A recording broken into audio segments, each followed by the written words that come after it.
શિયાળો આવે એટલે ખજૂરની કોઈ ને કોઈ વાનગી ઘરમાં બનતી જ હોય છે। ખજૂરના લાડવા, ખજૂર પાક વગેરે ઘરમાં બનતું હોય છે। તો આજે મેં બનાવ્યા છે ખજૂર ડ્રાયફ્રૂટ લાડુ।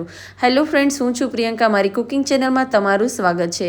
આજે મેં જે ખજૂર ડ્રાયફ્રૂટ લાડુ છે એ માવા વગર બનાવ્યા છે। ખૂબ જ સરળ રીતે, એકદમ ઇઝીલી, ઓછા સમયમાં બની જાય એવી રેસીપી છે। વિડીયોને એન્ડ સુધી જરૂરથી જોજો। તો સૌથી પહેલાં તો મેં અહીંયા 500 ગ્રામ જેટલી ખજૂર લીધી છે અને 50 ગ્રામ જેટલી બદામ લીધી છે। એને એક નોનસ્ટિક પેનમાં થોડીવાર માટે હું આવી રીતે સાતળી લઉં છું, જેથી કરી એમાં જે કાંઈ ભેજ હોય ને એ બહાર નીકળી જાય। હવે 50 ગ્રામ જેટલા કાજુને એડ કરી દીધા છે અને 50 ગ્રામ જેટલા પિસ્તા એડ કર્યા છે। તો ડ્રાયફ્રૂટ્સ તમે તમારા મનપસંદ અવેલેબલ હોય એ રીતે તમે લઈ શકો છો। બધા જ ડ્રાયફ્રૂટને 5 થી 7 મિનિટ સુધી ધીમા તાપે સાતળી લેવાથી એમાં જે કાંઈ ભેજ હોય છે એ બહાર નીકળી જાય છે અને એકદમ ક્રન્ચી બની જાય છે। હવે હું એને એક મિક્સર જારમાં નાખી અને એનો ફાઇન પાવડર બનાવી લઈશ। તમે આને અધકચરા વાટી પણ શકો છો। તો આવી રીતે પાવડર પણ બનાવી શકાય છે અને અધકચરા વાટીને પણ તમે આમાં નાખી શકો છો। હવે મેં જે ખજૂર લીધી છે એને હું નાની નાની ઝીણી ઝીણી સમારી લઉં છું।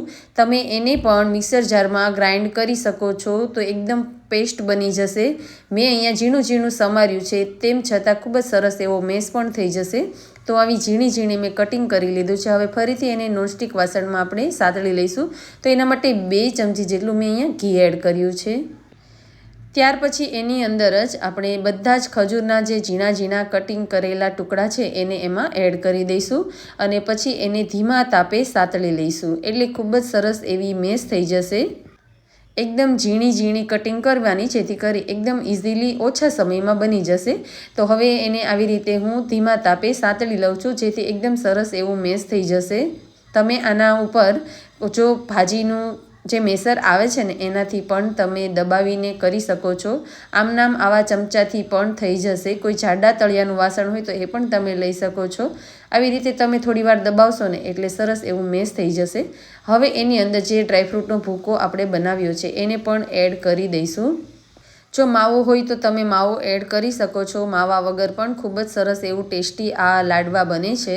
તો હવે એને સરસ રીતે મિક્સ કર્યા પછી એને હવે બહાર કાઢી લઈશું અને સરસ મિક્સ કરી અને પછી એના ગોળ ગોળ લાડુ બનાવી લઈશું। તમે આને ખજૂર પાકની જેમ એક ડીશમાં પાથરીને એના કટકા એટલે કે એના પીસ પણ કરી શકો છો। આવી રીતે લાડવા પણ બનાવી શકો છો। લાડવાને ડેસિકેટેડ કોકોનટ એટલે કે જે ખમણ આવે છે, નારિયેળનું છીણ, એની અંદર આપણે આવી રીતે મિક્સ એના ઉપર કોટ કરી દઈશું અને આવી રીતે ખજૂર પાકના લાડુ તૈયાર થઈ ગયા છે।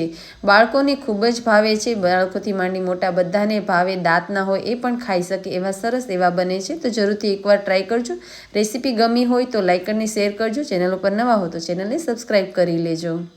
મારો બાબો પણ મારી હેલ્પ કરવા માટે આવી ગયો। એને પણ આ લાડવો બનાવવો હતો તો એણે પણ એક લાડુ બનાવ્યો। લાડવા બનીને તૈયાર થઈ ગયા છે। આને તમે 1 મહિના સુધી સ્ટોર કરી શકો છો, બિલકુલ ખરાબ નહીં થાય। તો જરૂરથી ટ્રાય કરજો। તો મળીશું મારા નવા વિડીયો સાથે, ત્યાં સુધી આવજો।